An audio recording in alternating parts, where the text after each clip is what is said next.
지난 시간까지 제1단락 영적인 여정 속에 제1단락을 지나왔음을 살펴보았습니다. 어디를 가는 여정입니까? 하나님과의 결혼, 영적인 결혼, 연합으로 나아가는 길이죠. 곧 이것이 성도의 또한 신앙의 목표 지점이고 성경이 말씀하고 있는 또한 최후의 최종적인 하나의 종착점이 지점이 된다라는 것을 또 말할 수가 있을 것입니다. 그래서 하나님과의 연합으로 영적인 결혼으로 나아가는 그런 영적 체험의 여정에서 그 1단락을 지나오게 되는데, 이 아가서가 처음 시작하면서부터 우리의 모든 신앙생활의 초기, 그죠? 예수님을 처음 만나고 처음 영접하고 구원받는 그런 과정에서 시작하는 것이 아니고, 그냥 그 시작을 다 생략하고 어디서부터 시작한다고요?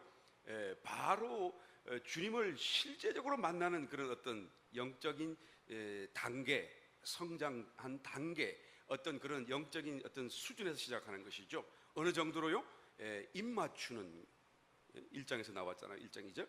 그 다음에 침궁으로 인도하는, 이 개인을 조금만 낮춰주시기 바랍니다. 소리가 너무 강하네요. 입 맞춤과 그 다음에 침궁이라고 표현되어 있을 만큼 하나님을 직접적으로 만나는 사건을부터 시작하는 것이죠. 그래서 이 아가서는요, 신앙생활의 전반적인 내용을 다루어지지 않고요, 죄의 문제는 벌써 저 멀리 가버렸어요. 더 이상 죄에 대해서는 생각할 수도 없는 그런 어떤 정말로 정결한 마음, 정말 주님을 사랑하는 마음, 또 주님을 만났기 때문에 도무지 주님 외에는 다른 것에 마음과 눈길을 줄 수 없는 그런 마음으로부터 이제 시작되는 거죠. 그래서 이것을 노래 중에 노래, 아가라고 얘기하는데요, 아가, 한문으로 좀 멋진 말이죠. 아름다운 아자와 노래 가자, 그죠? 아름다운 노래 그 말이고, 또 Song of Songs, 그죠? 노래 중에 노래, 그게 이제 이 말씀의 제목인데요. 그런데 이 말씀의 제목과 다르게 또 달리 한 번 더 요약해 보자면 신부의 노래, 이렇게 말할 수 있어요. 아시겠습니까?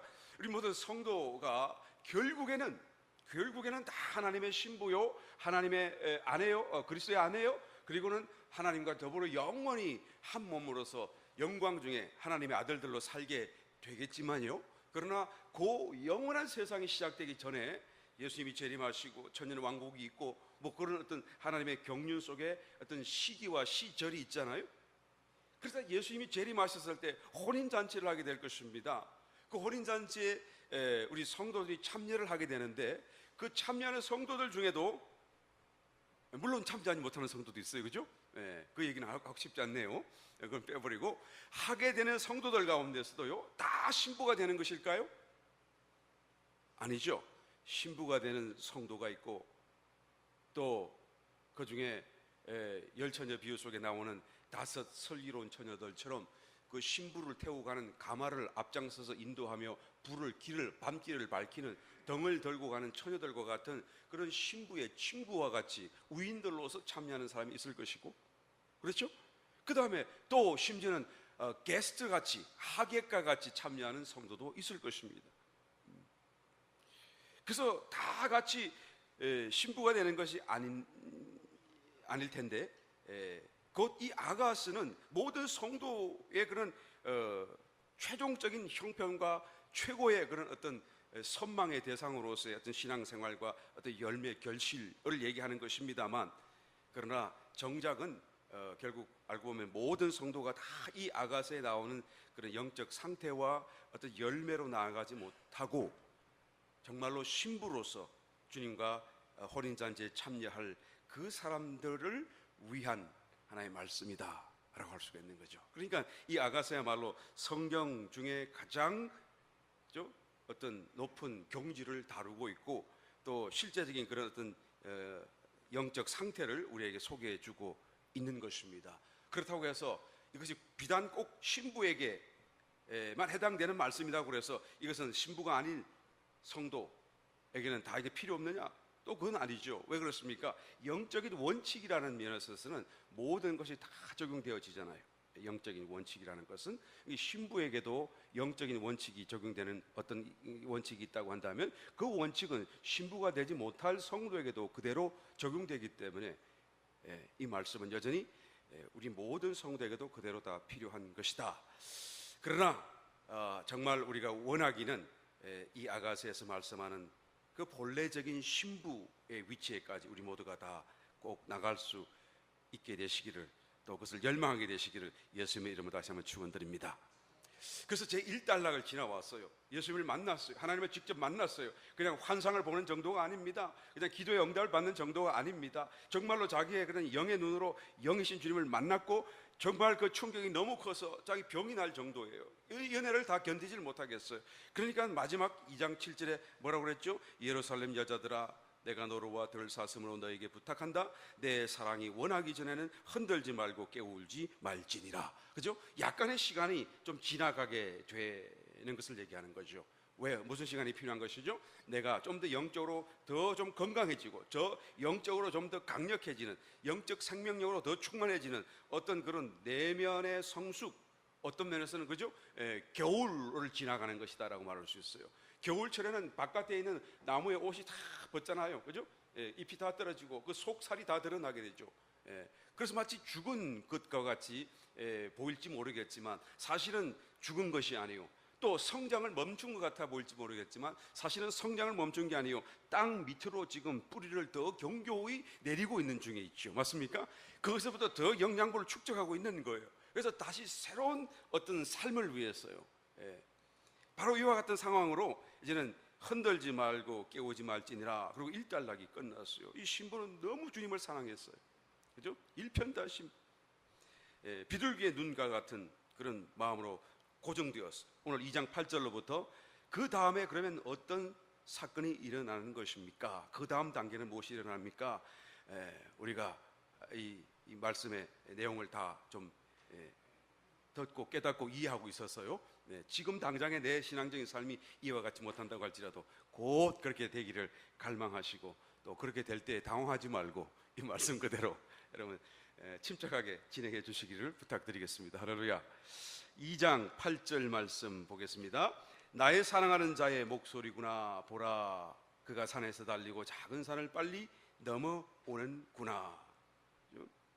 나의 사랑하는 자의 목소리를 들어 알아요. 그런데 그 목소리가 어디서부터 들리죠? 저 멀리서 지금 달려오는 소리로 들리는 거죠. 작은 산을 넘어오고 큰 산을 넘어오는데 그 산에 달려오는 그 소리가 내 사랑하는 자의 목소리다라는 것을 금방 알아봤어요. 왜 금방 알아보죠? 이 여인은 지금 모든 것들에 대해서 다 마음이 떠나가 버렸어요. 다른 어떤 것에도 어떤 마음 초점이 없습니다. 오직 주님에게만 있는 것이죠. 그러니까 자기의 모든 다른 것들에 대해서 마치 잠든 것 같이 어떤 기능은 살아있지만 그것을 사용하지 않고 오직 주님만을 포커스 맞춰 있기 때문에 그 주님의 음성이 너무너무 민감하게 자기에게는 들려지게 되는 것이죠. 언제든지 어디서든지 너무 저 멀리서 오시는 소리를 듣는 거예요. 적시 알아차리는 거죠. 잔느 기용은 여기서 작은 산, 또 그냥 산이 있고 작은 산이 있잖아요. 그러니까 그냥 산이 어디 갔죠? 그냥 산은 그가 산 하면 이거는 작은 산과 대비하니까 이거는 큰 산이 되겠죠. 앞에 큰이란 말이 없어도. 맞습니까? 아니면 이것을 그냥 보통 산이라고 한다면 이것은 언덕이라고 하면 되겠죠. 그죠? 서로 대비되니까요. 그래서 잔네 기용은 이 큰 산을 자기의 영이라고 얘기를 했고요, 이 작은 산을 혼이라고, 혼의 외곽이라고 얘기를 했어요. 혼의 외곽, 자기 혼의 외곽. 그러니까 굉장히 개인적인 그런 하여튼 내면의 체험적인 그런 어떤 그런 체험에 근거해서 이 말씀을 자기가 그대로 이게 대비시켜서 설명해주고 있는 것을 보게 되죠. 그러니까 주님께서 내 영 안에서 막 크게 소리가 들리고 달려오고, 그리고는 작은 언덕을 막 뛰어넘는, 노루와 사슴과 같이 뛰어넘는 그런 소리와 모습이 자기에게, 그래서 나의 마음 속에, 이거는 혼이니까요, 나의 마음 속에도 이제는 소리가 들리는 그런 하나의 상태로 되었다라는 것을 말씀해 주고 있죠. 근데 이것을 좀 더 우리가 포괄적으로, 이 의미를 좀 더 포괄적이고 일반적으로 우리가 이 해석을 하자고 하면, 이 산이라고 했을 때는 성경에서 항상 어떤 방해물, 장애물, 뛰어넘어야 될 대상, 문제, 어떤 삶의 고난, 시련, 뭐 인생 중에 만나는 이런 것들을 주로 산이라고 말하잖아요. 성경에서는 지속적으로. 그러니까 그 산이 큰 산, 큰 문제, 큰 시련, 큰 어떤 작은 산, 작은 언덕, 작은 문제, 작은 시련, 뭐 이런 것을 노루와 사슴이 뛰는데 얼마나 쉽게 뛰는지 모르잖아요. 이거 막 달리고 넘어오는 그런 것을 말씀한다고 하면 바로 노루와 사슴으로 대비하여 말씀하시고 있는 주님, 부활의 주님, 부활하신 주님이 얼마나 이런 모든 인생에 만나는 문제와 시련, 고난을 쉽게 그냥 아무것도 아닌 것처럼 마치 그 위에 떠서 저 발 아래에 있는 세상을 발 아래 두고 그 위에 떠서 막 그 세상을 이렇게 뛰어다니시는 부활의 주님의 능력, 뭐 이런 것을 또 여기서 담고 말씀하고 있다라고도 우리는 이해할 수가 있습니다. 여하튼 주님께서 나는 그렇게 평소에 어려웠던 것, 나에겐 그렇게 힘들었던 것조차 주님께는 너무 간단하고 너무 쉽고 그냥 너무 경쾌하게 그것을 뛰어넘는 그런 주님의 승리, 그다음에 부활의 능력, 그런 것을 이제는 느끼고 보고 들으면서 주의 목소리로 지금 들었다라고 지금 설명하고 있는 것이죠. 여하튼 간에 이러든 저러든 다 그것은 상관도 없고 다 좋습니다. 두 개가 다 우리에게 유익하다고 말할 수가 있겠죠. 그런데 문제는 현재 주님이 자기와 같이 있지 않았다는 사실을 주목할 필요가 있어요. 조금 전까지 자기가 지금 깨우지 말고 잠들어 있을 때에는 어땠죠? 자기의 품 안에 있었고요, 몰약 향양이었고요, 또 침낭이었고요, 주님을 가까이 자기는 끌어안고 주님과 함께 있었다라고 생각했는데, 그런데 지금 다시 깨어나 보니까 주님이 멀리서 달려오고 있는 거예요. 무슨 말씀이죠? 주님이 지금 나를 언젠지는 모르겠지만 나는 모르는 사이에 나를 떠나가 계셨던 것을 여기서 말해주고 있는 것이죠. 그렇잖아요. 멀리서 올라가려면 떠나 있어야지 멀리 가 있어야지. 그렇죠? 여러분, 놀라운 사건입니다. 사실은 하나님과의 그런 연합, 부분적일지라도 하나님과 어떤 연합하는 이런 어마어마한 그런 어떤 체험을 가진 사람, 그런 경지에 이르렀음에도 불구하고 여전히 주님이 내게서 멀리 떠나가 계실 수 있다는 이 사실이 여러분 정말 놀라운 사건이죠. 그런데 사실은 그것이 나의 느낌에서 그런 것이죠. 우리 내용을 가만히 살펴보게 되면요, 나의 느낌에서 그런 것이지 실제로 주님은 같이 계시다는 것을 믿으시길 바랍니다. 주님은 절대 떠나지 않아요. 보혜사 성령을 주시리니, 그죠? 그가 오면 영원히 너희와 함께 계시리라. 그죠? 주님이 오셔서는 그러면 절대로 떠나지 않는다라는 것을 성경에 분명히 말씀해 주지 않습니까? 그러면 왜 떠났나요? 이것은 주님이 실제적으로 이렇게 어떤 지역적으로 이렇게 나와 떨어져 있는 것을 얘기하는 것이 아니고 나의 느낌 안에서요. 나의 느낌 안에서 주님이 멀리 계신 것으로 느껴지고 떨어져 있는 것으로 느껴지고, 그래서 떨어졌는데 언제 떨어졌는지 모르겠지만 지금 막 나에게로 달려오시는 것 같이 느껴지더라라는 것을 지금 여기서 말씀해 주고 있는 것이죠. 그런데 실제로는 같이 계심에도 불구하고 느낌으로는 떨어져 있다. 그런데 우리에게 실제로 다가오는 것은 실제라기보다는, 그죠? 뭐죠? 느낌이 더 우리에게 다가오잖아요. 느낌을 더 의지하잖아요. 그러니까 이 실제는 느낌과 관계없이 그냥 믿으면 되는데, 이 믿기를 그냥 믿기보다는, 주님이 내 속에 계시다는 걸 믿기보다는 뭔가 주님이 내 속에 계신 느낌, 막 뜨거운 느낌, 그죠? 어떤 뭐 황홀한 느낌, 그런 느낌을 나는 더 믿기를 원하고 의지하기 원하고, 그런 느낌이 있을 때 정말로 주님이 나와 함께 하시고 오늘은 특별히 주님이 나와 더 함께 하신다라는 생각을 갖게 되죠. 그건 순전히 자기의 오해죠. 맞습니까? 느낌에 의지하기 때문에 그럴 것을 생각할 뿐이죠. 실제로는 자기가 느낌이 있든지 없든지 주님이 멀리 떠나가 계신다고 할지라도 여전히 주님은 나와 함께 하신다는 것을, 그것은 사실이고 실제라는 것을 우리는 알아야 하는 것이죠. 그래서 바로 지금 이 단락을 시작하시면서 주님께서는 이 부분을 지금 만지시기 시작하는 것이죠. 이 부분에서 이제는 너의 느낌만을 의지하지 말고 이제 느낌이 사라진다고 할지라도 믿음을 훈련시키려고 하시는 거예요. 이게 굉장히 필요한 부분이거든요. 왜 필요한지 우리 점점 내용을 따라가면서 한번 살펴보도록 하겠습니다. 느낌의 신앙생활이라고 하는 것은 자기 중심적인 신앙이죠. 자기 사랑이에요. 어떤 면에서, 그죠? 내 느낌, 내 속의 느낌, 나를 위한 느낌, 그죠? 내가 끌어안고, 물론 그것은 주님을 향한 사랑일지라도 그럼에도 불구하고 자기 중심적인 이 사랑이죠. 자기의 내면에다가 주님을 딱 붙잡아 두고 거기서 오는 어떤 내적 느낌만이 자기에게는 주님과 어떤 친밀함이다라고 생각을 하죠. 또 그 친밀함으로 나아가는 길은 유일한 길이 내 속에 있다라고 생각하면서 다른 것을 자꾸 이렇게 차단시키고 정말 내면으로만 바라보게 되는 것이죠. 마침내 나도 모르는 사이에 하나의 벽이 만들어지는 거예요. 벽을 만들어 두고 그리고는 나와 주님을 안에다 가두어 두고 그리고는 이 세상을 주님과 나와 그런 벽과 사이를 둬서 분리를 하게 만드는 것이죠. 그런데 문제는 그것이 사실은 해롭다라는 것을 전혀 알지 못하고 있는 것이죠. 지금 현재로서는요. 지금까지는 잘해왔지만 이제는 이 벽이 무너져야 돼요. 자기는 생각할 때 주님과 나를 위해서는 그 벽이 더 좋을 것이다 라고 오해를 하게 되는 것이죠. 우리가 처음에 물론 주님을 추구하고 찾아나갈 때는 자꾸 내면으로 가게 되고 자꾸 세상을 단절하고 분리시켜야 되죠. 그런데 그것이 어느 정도 1단락이에요. 왔으면 이제는 2단락으로 들어가야 된다는 거예요. 우리의 마음은 항상 열려져 있어야 돼요. 그러니까 이것만을 끝까지 붙들고 있어서는 안 됩니다. 그래서 지금 이 여인을 통해서 주님께서는 그 다음 그래서 정말로 연합으로 나가고 정말로 부분적인 것이 아니라 완전한 연합으로 나가는 길을 제시해 주기를 원하는 것이죠. 2장 9절 계속해서 읽어보겠습니다. 나의 사랑하는 자는 노루와도 같고 어린 사슴과도 같아서 우리 벽 뒤에 서서 창으로 들여다보며 창살 틈으로 엿보는구나.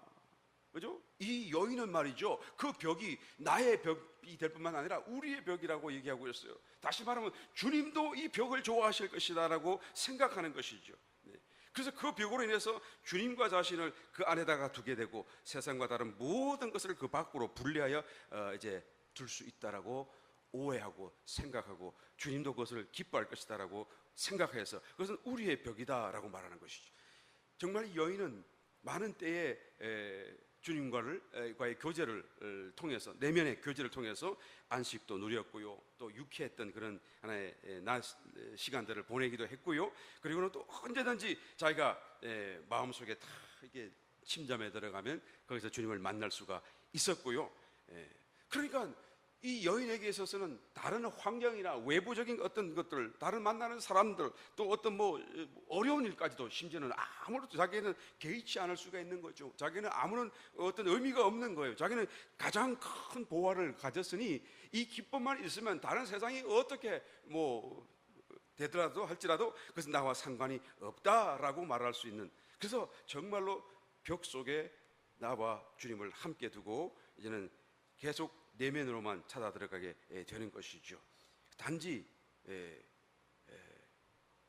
그런 어떤 교통 속에 일어나는 어떤 달콤한 맛, 기쁨, 그것이 자기의 그런 신앙의 삶의 전부였고 또 그것을 추구하는 것이 자기에게는 전부였지, 자기에게 일어나는 외부적인 것들은 이제는 더 이상 문제가 되지도 않고 또 관심도 없게 되는 거예요. 좋은 면으로 말을 하자 치면은 또한 그것이 좋은 것일 수 있겠으나, 그러나 이제는 정말로 거기까지 왔다고 한다면, 그런 깊은 사랑을 가질 수 있게끔 되었다라고 한다면 이제는 거기서 거쳐서는 안 된다라는 것을 지금 말씀하고 있는 것이죠.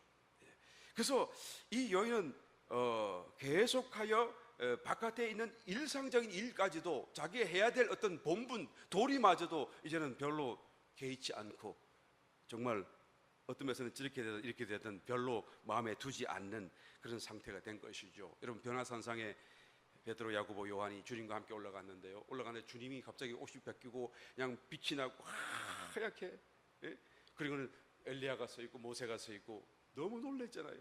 그런데 거기서 있는데, 그죠? 그런데 베드로의 마음속에는 이게 너무 좋은 거죠. 뭐라고 그랬죠? 여기가 좋사오니 주여 만일 나의 허락하시면 초막 셋을 지어서 하나는 주를 위하여, 모세를 위하여, 엘리야에 위하여 여기서 셋고 우리가 영원히 살기를 원합니다. 얼마나 좋았으면 그랬을까? 한번 생각해 보시고, 우리는 자꾸 베드로를 나무라겠는데요, 이 베드로를 나무라기 전에 얼마나 좋았으면 그 말이 나왔겠냐 그 말이죠. 그 산 꼭대기에 먹을 거 입을 거 아무것도 없는데 말이에요. 초막 셋만 지면 그냥 영원히 살 수 있나요? 그런데도 아무 생각이 없는 거예요. 너무 좋았기 때문에 그 주님께로부터 어떤 영광의 어떤 그런 빛이 자기에게 너무 평화롭고 너무 좋았기 때문에 이제까지 있었던 그 어떤 행복과는 비교할 수 없는 그런 달콤한 맛을 주었기 때문에 순간적으로 이런 말을 고백하게 되는 것이죠. 예, 똑같은 시츄에이션이라고 볼 수가 있습니다. 그렇죠? 그래서 여기가 좋사오니 우리 내려가지 말아요. 여기서 살아요. 그런데 밑에서 무슨 일이 나죠?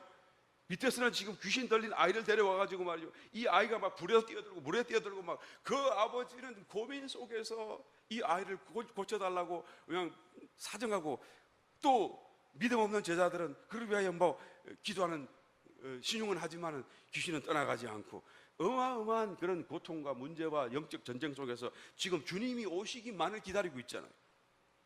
그런데 베드로는 뭐라 그래요? 여기가 좋사오니 다 소용없어, 잊어버리고 그냥 내버려 두시고요, 우리끼리만 살아요 라고 하고 있는 것이죠. 그러니까 주님께서는 이 베드로를 데리시고 그 산상에서 다시 아래로 내려오셨고 그 문제를 다루어 주셨고, 주님의 뜻은 그 산상에서 계시는 것이 아니라 이제 내려오시는 것이었고, 더 많은 사람에게 또한 주의 은혜와 복음을 전하는 것이고 주의 나라를 세우는 것이 주님의 뜻이었다라고 성경은 말씀해 주고 있는 것을 보게 되는 것입니다.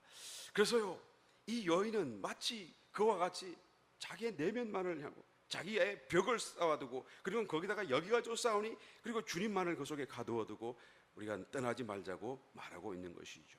그런데 오늘 봉독하신 우리 9절 말씀을 다시 한번 보겠습니다. 나의 사랑하는 자는 노루와도 같고 어린 사슴과도 같아서 우리 벽 뒤에 서서 창으로 들여다보며 창살 틈으로 엿보는구나. 서서 계시더라는 것이죠. 뒤에 서서 계시더라는 거예요. 여러분, 서 있다라는 말의 의미는 항상 뭔가 떠나려는 준비죠. 뭔가 일을 하려고 하는 그런 준비죠. 앉아 있는 것은 안식을 상징하고 있는 것이고요, 서 있다라는 것은 뭔가 싸움을 하고 또는 일을 하고 뭔가 사역을 하기 위한 그런 하나의 자세인 것을 볼 수가 있는 것입니다. 주님은 바로 이 여인을 데리고 가기를 원하시는 것이죠. 여인은 다시 들어오셔서 함께 계시기를 원했지만 주님은 그 바깥에 서서 계시는 거예요. 그 여인을 데리고 밖으로 이끌어 가시기를 원하셨다라는 것을 알 수가 있는 것입니다. 이제는 여러분, 주님을 붙잡는 것이 아닌 밖에서 주님을 따라서 주님이 인도하신 대로 가는 것을, 따라가는 것을 배워야 하는 그런 영적 시점이 되었다는 것을 알 수가 있는 것이죠.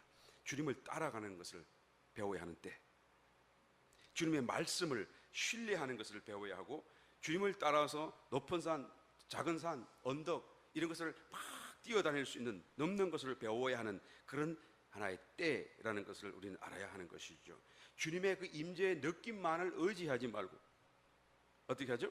이제는 주님을 따라 믿음 가운데서 사는 것을, 살아가는 것을 배워야 하는 때다라는 것이죠. 우리는 아직도 주님의 임재의 느낌을 따라 살아야 돼요. 그렇다고 해서 아직도 그것이 충분하지 않은데 그걸 다 버리고 하면 절대 안 되죠. 그러나 그것이 이와 같이 정말로 주님을 만나고 정말로 신부와 같은 그런 위치에까지 올라오는, 이제 곧 정말로 연합에 이르게 될 그런 시점에 왔다고 한다면, 그러면 이제는 더 이상 자기의 느낌을 따라 살아서는 안 되고요, 주님이 인도하시는 대로, 이끄시는 대로 따라가야 돼요. 느낌을 포기하고요, 믿음으로 가야 돼요. 주님 하시다 그 말씀을 아무런 느낌이 없어도 아멘하고 그 말씀이 정말로 이루어질 것을 믿고 그 말씀 안에 살아가는, 요동하지 않는 그런 믿음 가운데 살아가는 하나의 삶으로 나아가야 된다라는 것을 말하는 것이죠. 지금까지의 느낌은 왜요? 물론 이제까지 끌어올기에는 충분하고 좋았지만 이제는 그 느낌이 충분하지 않기 때문에 그런 거예요. 사실은 꼭 사역을 위한 것이라기보다는 내 자신을 두고 볼 적에는 이제까지 내가 나를 끌어와준, 여기까지 이 깊이까지 나를 이끌어준 그런 임재의 의식, 느낌이 이제는 충분하지 않기 때문에 그래요.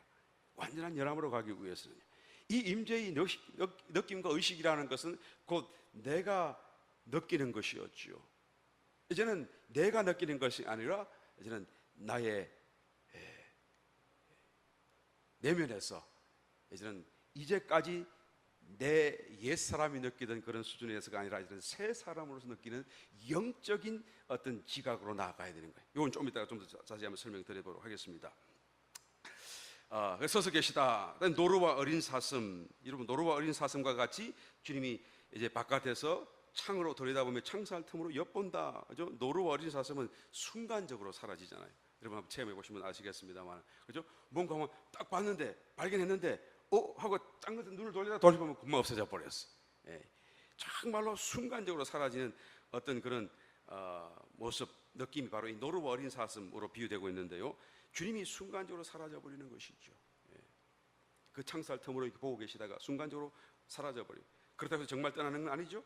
말씀드린 그대로 우리의 느낌에서 그런 것이다라는 것을 말하는 거죠. 그런 중에도 여전히 아예 확 떠나가지고 완전히 깜깜해지면, 그러면 우리가 얼마나 낙심하고 또 견디기 어려워하겠습니까? 그러니까 어떻게 하죠?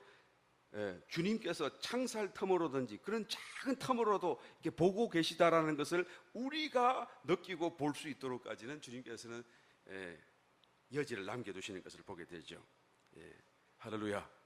만약에 이것도 남겨두지 않고 떠나버리시면 그냥 스파르타식으로 훈련시키겠다고 확 떠나버리시면 아마 더 좌절하지 않겠나 싶네요.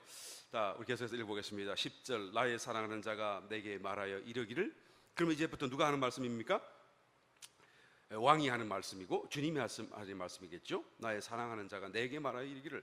이제까지는 처녀가 다 얘기했잖아요. 신부가 나의 사랑, 나의 어여쁜 자야, 일어나서 함께 가자. 그죠? 이 주님 말씀이잖아요. 이제 가자, 일어나라. 좀 전까지 깨우지 말라, 흔들지 말라, 그렇게까지 잠을 재워주셨는데 이제는 일어나라. 그리고는 거기에만 있지 말고 나오라, 함께 가자, 밖으로 가자. 여기까지 왔던 그 체험이 좋지 않기 때문에 이런 말씀을 하는 것이 절대 아니죠. 여기까지도 인도하신 것도 주님이시잖아요. 이제 단지 이와 같은 어떤 영적 상태가 계속적으로 머물러 있어서는 안 된다라는 것이죠. 왜 그렇습니까? 이런 상태로 계속 자기가 내면으로만 그 벽을 만들어서 이렇게 끌어안고만 있다고 한다면, 그리고 모든 세상과 단절하고 세상을 떠나버리겠다고 한다면 어떻게 되죠? 만약에 내가 세상을 나와서 일을 해야 되고 사람을 만나야 되고 어떤 주의 사역을 해야 되는데, 그러면 내가 여기서 나오게 되면 어떻게 되죠? 나의 안식이 깨어져 버립니다. 나의 평강이 깨어져 버립니다. 그렇죠? 주님을 잃어버리게 되죠. 그러니까 다시 또 들어가게 돼요. 그래서 아무것도 할 수가 없어요. 또 진정한 의미 속에서는 내가 이런 어떤 안식과 이런 평안이라고 한다면 그것은 아직도 완전한 평안과 완전한 안식이라고 할 수 없다. 그래서 어디서든지까지도 흔들리지 않고, 그래서 영원한 어떤 환경 속에서도 안식이 깨어지지 않을 그런 안식을 가질 때, 그것이 완전한 안식이요 또 완전한 연합이 되기 때문이다라는 것이죠. 그래서 일어나서 함께 가자, 외부로 나가자, 그 말이에요. 그래서 나와 함께 손에 손잡고 작은 산도 뛰어넘고, 그죠? 큰 산도 뛰어넘고, 그리고 그렇게 막 달리면서 세상 속에 살고 부딪히면서도 불구하고 여전히 나와 함께하는 그 임재도 잃어버리지 않고 안식도 잃어버리지 않고 정말로 더 깊은 연합으로 나아가자라고 주님께서는 지금 이끌고 계시는 것이죠. 그리고 더 설명하시기를 11절, 겨울도 지나고 비도 그쳤고, 그죠? 겨울은 메마르고 춥고, 그죠? 시련을 당하는 그런 시기라고 말할 수가 있잖아요. 그런데 뭐 부지부실간에 벌써 그냥 여기까지 와버렸네요. 여인은 자기도 알지도 못하는 사이에 겨울이 다 지나가 버렸어요. 한잠 자고 일어났더니 그냥 겨울이 다 지나가 버렸어요. 비도 그쳤어요. 이제 정말 지면은 12절 꽃이 피고 새의 노래할 때가 이르렀다. 그러니까 겨울이 지나고 봄이 온 것을 얘기하는 것이죠. 봄이 도래한 것을 얘기하는 것이죠. 그러니까 그냥 봄만 있는 것이 아니고 겨울을 지나고 봄이 왔으니까 죽음의 시기를 지나고 이제는 부활의 때를 새롭게 돌입하는 그런 하나의 시점을 말해주고 있는 것이죠. 그래서 지금은 옛 생명에서 부활 생명으로 들어가서 이런 부활의 주님과 더불어 함께 작은 산을 뛰어넘고 높은 산을 뛰어넘는 세상을 자기의 발 아래 두고 믿음으로 승리하고 또 주님과 안식과 평안 속에 인합 가운데 살 수 있는 그런 삶의 모습을 지금 좀 예언적으로 지금 말씀하고 있는 것이죠. 지면에는 꽃이 피고 새의 노래할 때가 이르렀는데 반구의 소리가 우리 땅에 들리는구나. 반구, 비둘기죠? 비둘기는 저번 시간에 말씀드린 것이 눈이 좀 어두워서 말이에요. 그러니까 그것을 대신 좀 보충하려고 그냥 계속 울음소리를 꾹꾹꾹꾹꾹 하고 내면서 그 울음소리의 반향과 소리를 들으면서 자기의 짝이 옆에 있다는 것을 알잖아요. 그러니까 방구의 소리가 우리 땅에 꽉 충만하게 들린다는 것은 일편단심하는 사랑의 반향, 주고받는 그런 어떤 그런 하나의 어떤 모습을 연상하게 되는 것입니다. 그러니까 지금 정말로 더 깊은 사랑, 지속적인 그런 일편단심의 사랑, 그런 소리 속에서 봄, 부활의 생명 가운데서 살아가는, 그리고 그것을 우리 땅이라고 말해주고 있지 않습니까? 우리 땅, 그죠? 예수님께서 우리 땅, 너와 나의 땅, 곧 영적인 가나안 땅, 주님께서 십자가로 페이오프하시고 다시 되찾은 우리의 마음, 우리의 존재. 그래서 이제는 죄로 그냥 정복되어져 있던 그 마음을 이제는 영으로 들어오신 주님께서 이제는 나와 함께 손잡고 그 땅을 차지해 가는 그런 모습을 지금 말씀해주고 있는 것을 보게 되는 것이죠. 이 땅이 완전히 다 이제 주님의 그런 어떤 통치 가운데 들어가게 되면 그것이 바로 완전한 연합이라고 말할 수가 있겠죠. 그래서 우리 땅이라는 말을 하고 있습니다. 13절 말씀, 무화과 나무에는 푸른 열매가 익었고 포도나무는 꽃이 피어 향기를 통하는구나. 무화과 나무는 겨울 열매를 맺는 나무잖아요. 겨울을 지나가서 열매를 맺는 것이죠. 겨울이 지나가고 이제는 열매가 지금 익었다라는 것이죠. 포도나무는 꽃이 피었다, 향기를 통하는구나. 이 꽃이 핀, 그죠? 나무는 꽃이 핀다고 해서 반드시 모든 나무가 열매를 맺는 건 아닙니다만, 이 포도나무는 꽃이 피면 반드시 열매를 맺어요. 왜 그렇습니까? 그 꽃이 핀 그 자리에 포도알이 맺히기 때문에 그러죠. 그러니까 꽃이 피면 분명히 알이 맺히는 거예요. 열매를 맺는 거예요. 지금 뭐라고 그러죠? 포도나무는 꽃이 피어서요 향기를 토하는구나. 아직 열매는 맺지 않았어요. 아직도 완전한 연합에는 이르지 않았다라는 것을 우리가 알 수 있죠. 그렇지만 지금 그 열매 맺기 바로 직전에 와 있는 것이죠. 굉장히 지금 가까이 와 있는 것을 알 수가 있죠. 그리고 또 꽃이 피었고 향기가 토해졌기 때문에 이미 뭐예요? 열매가 시간 문제죠. 반드시 맺혀지게 될 것을 알 수가 있습니다. 자, 지금 영적 상태를 이런 하나의 어떤 시적인 그런 고백 속에서, 표현 속에서 우리가 좀 짐작해 볼 수가 있는 것이죠. 14절, 바위틈 낭떠러지 엄밀한 곳에 있는 나의 비둘기야, 나로 내 얼굴을 보게 하라, 내 소리를 듣게 하라. 내 소리는 부드럽고 내 얼굴은 아름답구나. 바위틈, 이라고 해서 바위틈. 바위틈은 여러분 이 갈라져서 생긴 틈이잖아요. 둘로 갈라진 그 반석. 예수님께서 그죠? 모세가 지팡이를 들어 치우니까 둘로 나누어져서 그 사이에서 물이 솟아 나오듯이 말이죠. 이 반석 쪼개어진, 둘로 나누어진 이 쪼개어진 이 바위 틈이라고 하는 개념은, 그러니까 그리스도, 고난 받으신 그리스도, 십자가, 또 그리스도의 고난, 이런 것을 함축하고 있는 것을 볼 수가 있죠. 그 바위 틈에 있고요. 그러니까 그 그리스도의 고난 속에서 지금 함께 그 속에 잠겨져 있는 모습이죠. 그 다음에 낭떠러지, 바위틈 낭떠러지라고 그랬어요. 낭떠러지라고 하면은 뭐라고 할까요? 좀 뭔가 이렇게 가파른 한 절벽을 연상하게 되고, 또 뭡니까? 낭떠러지니까 저 밑에 끝자락 바닥을 연상을 하게 되겠죠. 그런데 이 본래 이 단어가 가지는 본래적인 단어의 의미는요, 그 낭떠러지라기보다는 그 낭떠러지의 시츄에이션 속에서 아주 높은 부분을 얘기하고 있어요. 이 말이 틀렸다라고 할 수 없지만은 원어가 가지고 있는 그 어떤 그 의미와 뜻을 좀 이렇게 반대로 지금 던져주고 있는 것을 보게 되고, 저 밑을 보게 만들잖아요. 낭떠러지긴 하지만, 절벽이긴 하지만 밑을 보는 것이 아니고, 이 말의 본래적인 의미가 가파른 언덕, 이런 말이에요. 계단, 높이 올라가야 하는 곳, 또 그냥 우리가 사람이 도무지 이룰 수 없는 높은 곳, 그런 말이에요. 본래 의미가. 바위틈, 낭떠러지긴 맞는데, 절벽이긴 맞는데 아주 높은 곳, 그런 말을 이 본래적인 단어가 가지고 있는 것이죠. 그래서 무엇을 의미합니까? 바위틈, 십자가로 나의 옛 사람이 처리가 되고, 그리고는 이제는 다시 덜리워져서 부활의 생명과 부활의 위치로 이동해 있는 모습을 여기서 함축하고 있는 거예요. 바위틈, 낭떠러지, 엄밀한 곳, 그러니까 주님 안에 푹 잠겨져 있는 모습이죠. 있는 나의 비둘기야.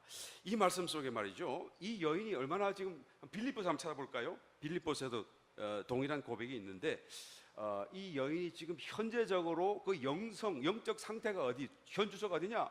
결국에는 십자가의 그런 어떤 다스림과 처리함을 통과하여 어떻게 되죠? 이제 부활의 그런 위치로까지 옮겨져 있는 것이죠.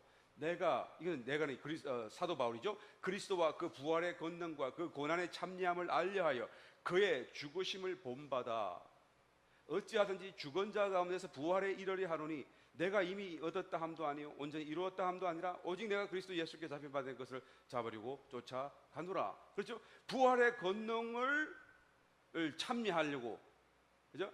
하려고 하니까 어떻게 하죠? 첫 번째로 죽어야 돼요. 그래서 먼저 그것을 알려하여 그 권능이 얼마나 큰가 하는 것을 알려 하는데, 먼저 알기 위해서는 그의 죽으심을 본받아야 돼요. 어찌하든지, 그래서 죽은 자 가운데서 부활에 이르려 하노니 이 말이죠. 그죠? 먼저 죽음을 통과한 뒤에 이제 부활이 있게 된다라는 것을 사도 바울이 고백하고 있잖아요.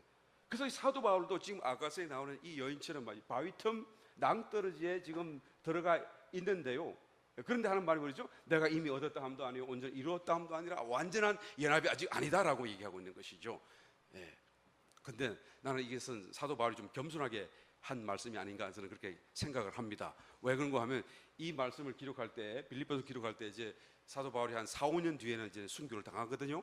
그러니까 지금 거의 말년이 가까워 왔단 말이죠.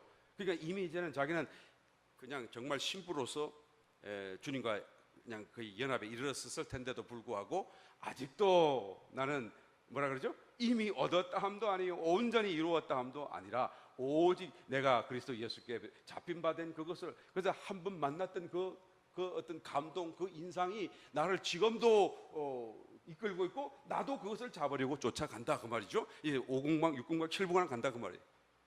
그러나 나는 여기서 사도 바울이 아마 완전한 그런 연합 속에 이미 이르지 않았을까, 겸손하게 표현한 거 아닐까라고 생각을 합니다. 여하튼 이 여인이 말이죠, 바위 틈 낭떠러지 엄밀한 곳에 있는 나의 비둘기야. 그러니까 벌써 십자가 속에 탁 잠겨 있고 옛사람이 이제는 죽어졌고 이제는 새 사람 속에서 부활의 그런 생명 속에서 정말 영적인 그런 어떤 느낌과 또 삶을 살아가고 있는 상태에 들어와 있는 것을 말해주고 있는데요. 그런데 뭐라고 그럽니까? 나의 비둘기라고 말을 하고 있어요. 우리 저번에 살펴봤을 때는 너의 눈이 비둘기 같구나 그랬잖아요. 그죠? 그때는 눈만 비둘기라고 그랬는데 이제는 네가 비둘기 같구나 그러니까 이제는 더 존재가 전체적으로 다 그냥 온몸으로 주님을 향한 사랑 일편단심으로 바뀌어져 있고요. 이제는 정말로 순결한 그런 어떤 신부의 모습과 같이 어느 정도 또 바뀌어져 있는 것을 보게 되는 것입니다. 그런데 주님이 뭐라 그럽니까? 나로 내 얼굴을 보게 하라. 그죠? 나로 내 얼굴을 보게 하라. 왜 못 보죠? 바위 틈 낭떠러지 엄밀한 곳에 있기 때문에요. 왜 못 봅니까? 이 여인이 말이죠, 지금 그 깊이 주님 안에 푹 잠겨서 들어와 있음에도 불구하고 주님을 찾는다고 하는 것이 어디로 갑니까? 자꾸 속으로만 가고 있어요. 앞에도 살펴봤듯이 말이죠, 벽을 만들고요, 주님은 데리고 나가기를 원하는데 자기는 아닙니다, 이거 여기에 계셔야 합니다. 이것이 정말로 주님을 사랑하는 길이고 주님과 친밀한 교제를 나누는 정말 유일한 길이고, 주님도 이것을 좋아하지 않습니까? 우리의 벽이지 않습니까? 라고 하고 있기 때문에요. 그래서 주님이 나오라 그 말이에요. 내 얼굴을 보여달라 그 말이죠. 내 소리를 듣게 하라 그 말이죠. 거기서 나오라 라고 주님께서는 주님을 추구하는 방향을 바꾸라고 지금 말하고 있는 것이고, 신부를 그 내면에서부터, 자신으로부터 불러내고 있는 것이죠. 이 여인은 끄대없이 자꾸 자기 속으로만 들어가려고 하고 있는 것을 이제는 정반대의 방향으로 주님께서는 불러내고 있는 것을 보게 되는 것입니다. 왜 이런 것이 필요하죠? 결국 한마디로 말을 하게 되면 이제는 이것이 두 번째 관문인데요, 자기 자아로부터 나오라는 말씀이에요. 부르심이에요. 우리가 영적인, 지난 시간까지 살펴봤던 일단락의 영적인 여정 속에서는 계속 가야 자기가 주님을 찾아서 들어가고 주님을 만났고 그 느낌 속에서 살았다고 한다면 이제는 거기서 나오라 그 말이죠. 거기가 어디입니까? 벽이 쌓여져 있는데요. 그 벽이라고 하는 것을 좀 더 구체적으로 말을 하자고 치면 내 자신, 옛사람의 그런 어떤 테두리라고 말할 수가 있겠죠. 거기서 나오라. 좀 어렵죠. 좀 어려울 것입니다. 그러나 영적인 체험의 단계인데요. 계속 좀 우리가 설명해 나가다 보면 좀 더 자세하게 이해가 되리라고 믿습니다. 그래서 거기서 나오게 되면 어떻게 되죠? 이제는 더 이상 자기가 이제까지 주님께로 가던 그 길에서 가졌던 어떤 그 느낌 이런 게 다 사라져 버려요. 그렇죠? 내가 지금 주님과 가까워졌다. 주님이 내 속에 계시다. 주님이 나와 함께 하신다. 라는 느낌을 내가 가졌다고 한다면 이때까지. 그런데 이제는 거기서 나오게 된다는 것은 그런 느낌을 다 놓쳐버리는 거예요. 그 느낌을 느끼는 것은 나였고요. 이제는 거기서 나오게 되면은 나는 거기서 죽게 되는 것을 얘기하는 것이죠. 내가 죽는 거예요. 나의 모든 이제까지 사용해왔던 나에게 익숙해져 있던 그런 느낌과 어떤 생명의 감각에서 다 떠나나오는 것이죠. 정말로 말씀만 믿는 것이죠. 예수님께서 모든 질병을 고치셨다라고 한다면 그러면 이제는 그것을 그냥 믿고 말이죠. 내 마음에 뜨거움이 일어나고 어떤 손에 진동이 일어나고 뭐 그런 게 격한 감동 그런 게 없어도요. 그 말씀 한마디가 자기의 모든 그런 어떤 생각을 다 지배하면서 절대적으로 조금도 의심 없이 그 말씀대로 아멘하고 기도해 줄 수 있는 그런 믿음. 그죠? 그래서 자기의 본래 가졌던 모든 느낌에서 떠나나와야 되고 모든 어떤 자기의 어떤 주님을 추구하고 신앙생활 해왔던 그 길에서 떠나나와야 되는 것인데 이게 사실 굉장히 불안하고 두려울 수밖에 없는 일이죠. 마치 죽음을 건너가는 그런 것 같다고 말할 수가 있어요. 또 노아가 그죠? 방주를 짓고 하나님이 물로 심판하시고 그냥 붕 떠올랐는데 그죠? 옛 세상은 다 물에 잠겨져 버렸어요. 그리고 붕 떠올랐어요. 이 떠오른 것은 어디입니까? 이제는 옛 세상이 아니라 새로운 세상에 들어가는 것이죠. 그러니까 옛 생명에서 새 생명으로 올라가는 것이죠. 그리고 다시 물이 다 가라앉아서 이제는 세상에 다시 내려왔지만 이 세상이 자기가 물 심판 받기 전의 세상과 같을까요? 같지 않을 것입니다. 모든 게 다 그냥 어그러졌고 모든 게 다 망가져 버렸고 모든 게 다 그냥 다 덮여져 버리고 완전히 다 바뀌어 지형까지도 바뀌어 버리는 정말로 새로운 세상, 정말로 하나님이 이 땅 위에 노아만 살려두시고 새롭게 창조한 것과 같은 새 삶을 시작하게 되는 것이죠. 지금 그런 과정을 지나간다 그 말이에요.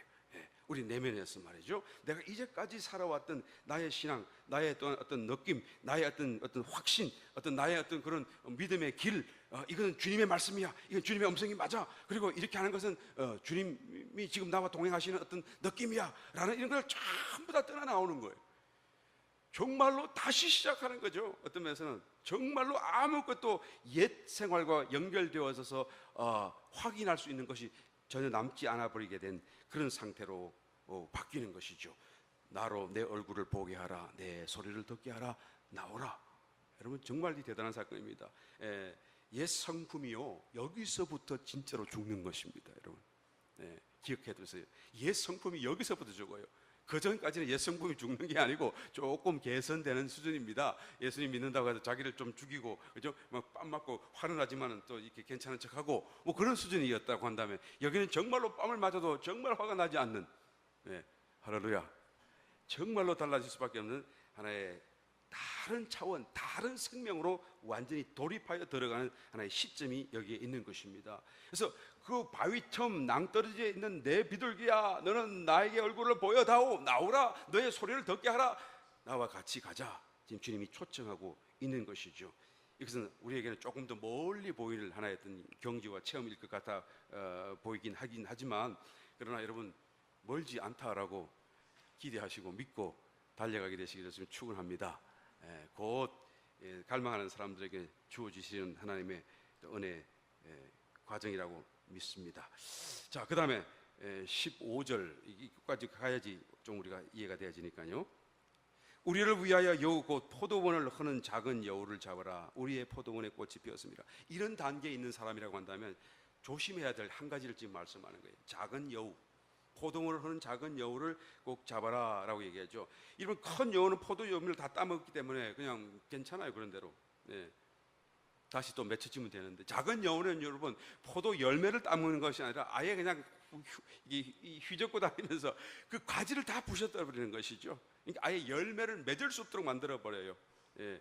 이 작은 여우가 오히려 더 큰 다른 짐승들보다 더 위험하고, 그런데 우리가 보기에는 그것이 별로 어려워 보이지 않게, 별로 대수롭지 않게 여길 수 있는 어떤 대상이고 또 사건이다라는 것을 여기서 말하는 것이죠. 그래서 작은 여우, 포도원에 뛰는 작은 여우를 잡아라.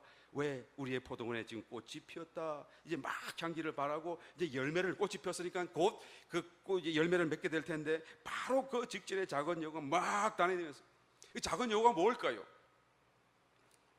이제는 큰 죄를 짓고 아주 못된 짓을 하고 어떤 그런 건 아니고요. 작은 여우는 뭡니까?